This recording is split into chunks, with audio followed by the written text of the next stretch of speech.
software sucks. This thing's buggy. Don't you have spell check? Out of the mouth of babes. You know, they say there are 3 things that will tell you the truth. Drunk people, children, and yoga pants.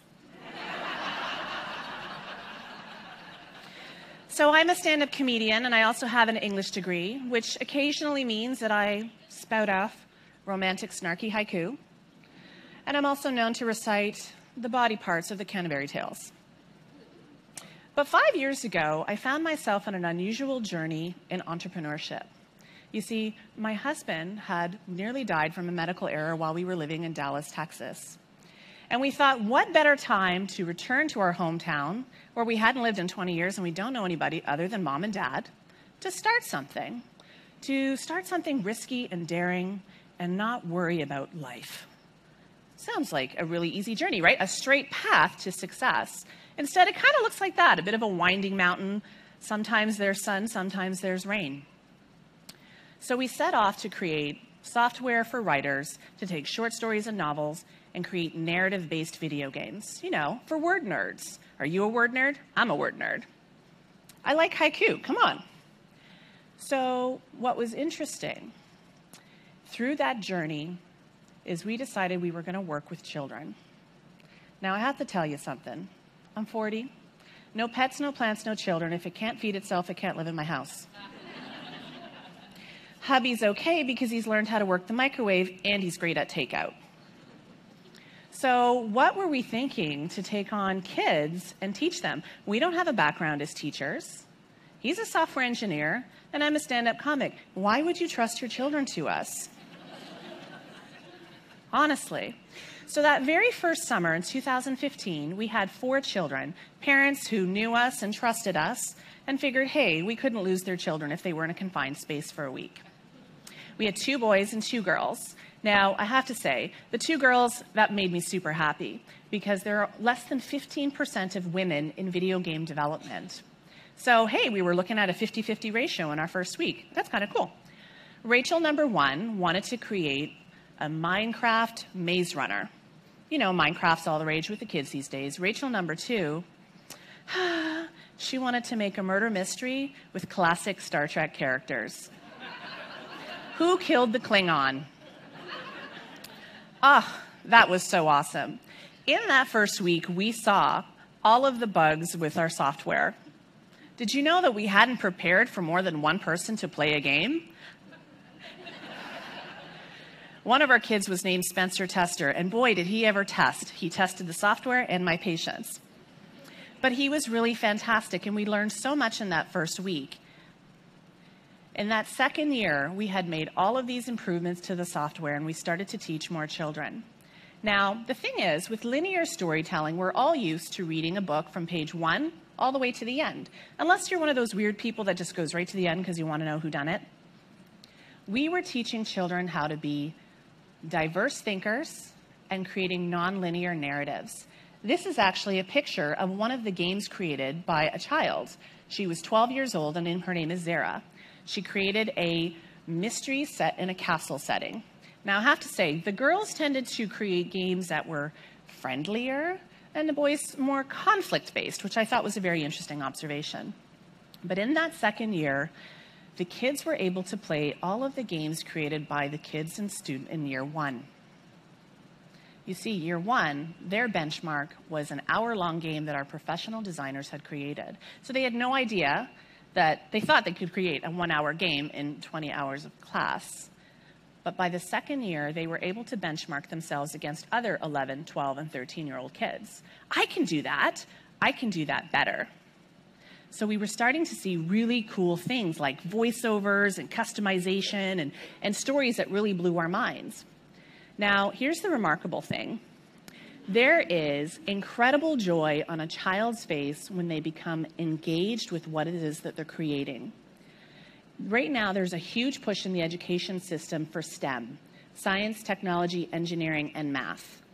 I feel like we've missed a really important piece of that, A, for the arts, STEAM. What we were seeing was that children were so engaged in the act of storytelling and putting in that code. They actually have to learn Lua script because all of that stuff, They have to have the logic built in for that game to work. That is the exact look on the face of a 13-year-old girl named Maddie, who coded for the first time, and the tutorial box popped up, and there was a squee! It was amazing. And then all of the other kids came to her for help with how to code. We later would see that again with an 8-year-old. I know. No pets, no plants, no children. What am I doing with your children?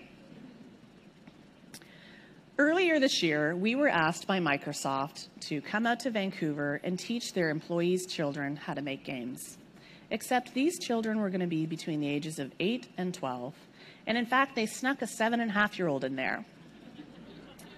I guess she was tall for her age. That was an interesting experience. So instead of having solo projects for each child, we had to think about what would the outcome going to be. You know, as adults, we'd become very outcome-oriented. So my idea was that these children were coming for 1 week, and they would have a game, and then they would go home on Friday. Well, this was going to be a little bit different. We had 2 groups of 5 girls. I took the younger ones. Blair took the older ones.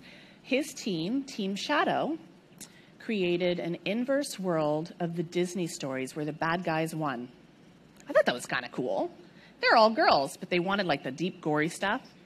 And my adorable children wanted to create the adventures of Finn and Gax. They were going to go on a picnic in the woods and meet Super Monkey, Super Kitty, and Julio, the big bad wolf. And at the end of the game, there was going to be 3 swirling portals, and you could choose what happy ending that you were going to have. Now, in entrepreneurship, you are going to experience highs and lows and some surprises. So imagine my surprise when my 7.5-year-old in the group says, I want a jump scare in the game. A jump scare? And she proceeds to draw what I can only describe as a disturbing, bloody doll.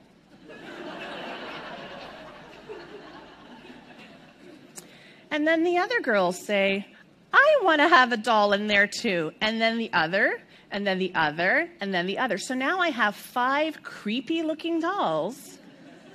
And they're like, Jean, can you pick the best one? My goodness. So we put them all in. If you pick the yellow portal, that is where you're going to have the creepy dolls that your children drew. I did not encourage this. This is your children. However, I may have been strategic in placing the creepy rendition, Ring Around the Rosie, for added effect. Now, I will tell you, there were audible gasps when I showed them this. Because those children, we assume that girls aren't into horror, but surprisingly, they were really into horror. You know, we want to lump them into unicorns and fairies and princesses. No, these are actually the tamer ones. These are the tamer ones. But these are the surprises that we had not anticipated as educators, that these kids were going to be like really into creepy stuff. I thought that was kind of cool. It surprised me how engaged they were. Their parents of the 8-year-old said, you know, my kid goes to camp for 1 day and she's bored.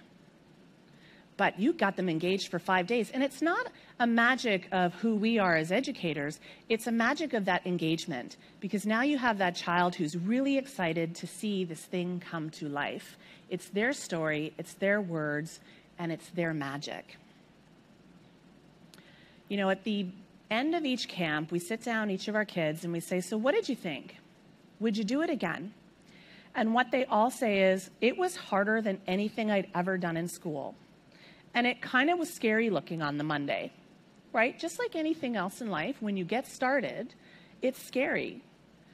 If you had asked me 4 years ago to run a tech startup and go through months of lean times, would I have done it? Years of lean times even. I don't know. It's scary and it's the unknown.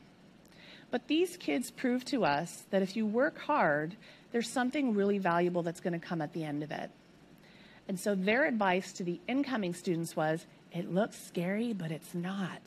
And it's really kind of cool. We also learned that there is magic in helping people see what's possible.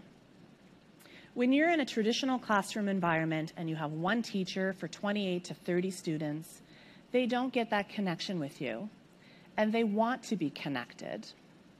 The other thing is, I, as a very business-minded person providing this service, was completely oblivious to the fact that they wanted to make friends with each other. I know, right? They actually liked each other. And I went, oh, that's an interesting thing, because it was very adult, very adult. I read something online that says that at 5 years old, we use 80% of our creativity. And by the time we reach 12, it's 2%. And that it stays at 2% for the rest of our lives. Now, I read this and I thought, that can't be true. That cannot be true. I looked for proof to refute it, something to prove it, and I couldn't. I just found somebody repeating the same thing over and over again because, you know, it's the internet. But deep down inside, I have to wonder if it's true, because I don't see a lot of adults engaging in creativity. And when we are in creativity, we are in joy. When is the last time that you were fully creative? You know, we have our knitting bombers, like where you knit and you throw it on a tree. That's kind of creative. Maybe you're really into fancy artisanal cheeses. Well, if you're making them, that's creative. But from our day-to-day lives, we are so caught up in our mortgages and our relationships and our jobs and all of that stress that we have forgotten to have joy and creativity. And working with those kids reminded me of how lacking in creativity that the stand-up comedian was until I started creating my own games. And I see that in other adult writers, they want to create too, because everybody has a story. What I realized was that we weren't just building a technology company, we were building a dream, we were building a story machine. And we each have stories to tell. What's yours? Thank you.